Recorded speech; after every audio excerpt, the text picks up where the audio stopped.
Hi everyone, and welcome to a new episode of this week's Vim, where I discuss Wim Winters and the double beat theory. One of the most common arguments from the double beat side is that pieces that are meant for children are sometimes very difficult, and especially from a children's perspective, and therefore don't make any sense in the so-called single beat system. Another one is that it's perfectly reasonable that we play faster today, since we have all of these new technologies and all the new fast cars and all these darn iPhones. So I thought I would talk about the culture of piano playing and music lesson and practicing specifically, and in that way combine these two arguments. Because what often seems to be forgotten in our modern and technological time is that music was an enormous privilege back then, and music lessons were dealt with completely differently than what they are today. Today, at least in Sweden, and I guess in most of at least Europe, music schools are mainly tax funded, so pretty much everyone who wants to have music lessons have a chance to get them. Though these lessons are very short, usually not more than 30 minutes, and they're only once per week and of course never during holidays. Compare this system with the teaching presented by Friedrich Wieck, Clara Schumann's father. He talks about the daily lessons, or at least 2 or 3 times per week, and at least an hour long. And already in the second lesson, he starts introducing technical exercises. Apart from the lessons, the students were expected to practice.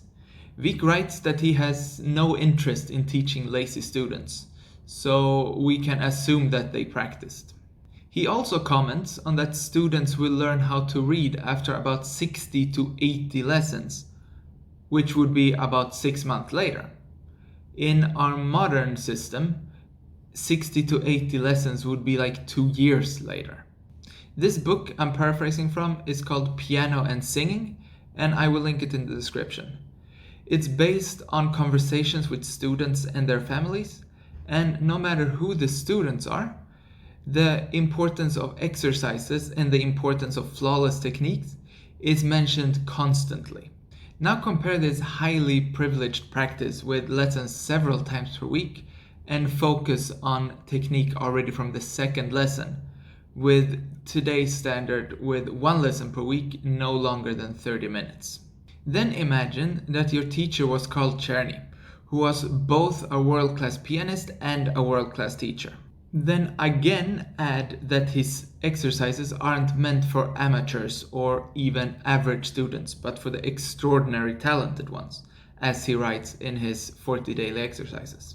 He doesn't write that these exercises are meant for students, but for the reproducing artists, so proper musicians. The metronome markings of this set are in principle no different from the ones of, for example, Opus 299, the School of Velocity, so we can assume they are for the same users. And add to that Czerny asked his students to fill half of their practicing time doing technical exercises, so he took this technique issue rather seriously. One of Liszt's first students, Madame Boissier, reports the following schedule. And keep in mind, she had no intention of becoming a professional musician. She had 3 lessons per week, each lasting 2 hours. And apart from this, she had to practice. Each day she had to do 2 hours of wrist octaves, and then again more hours of different technical exercises like scales and trills and arpeggios, and these types of exercises you find in Liszt's exercise book, where you, for example, hold one note and play some others. And this was fitting for an amateur. Imagine the schedule of a professional musician. Liszt himself wrote a letter in 1832 to Pierre Wolf about his practicing. In this letter, he of course mentions that he plays all the great composers like Bach, Beethoven and Mozart, but that he also practiced 3 to 4 hours of exercises every day. He also added that this is fitting for an artist of this time, which can't mean that everyone else practiced a lot less. And they didn't. There are plenty of examples of completely inhumane practice routines, from Clementi stating that he practiced at least 14 hours as a child, and Schumann practicing several hours every morning of Hummel exercises.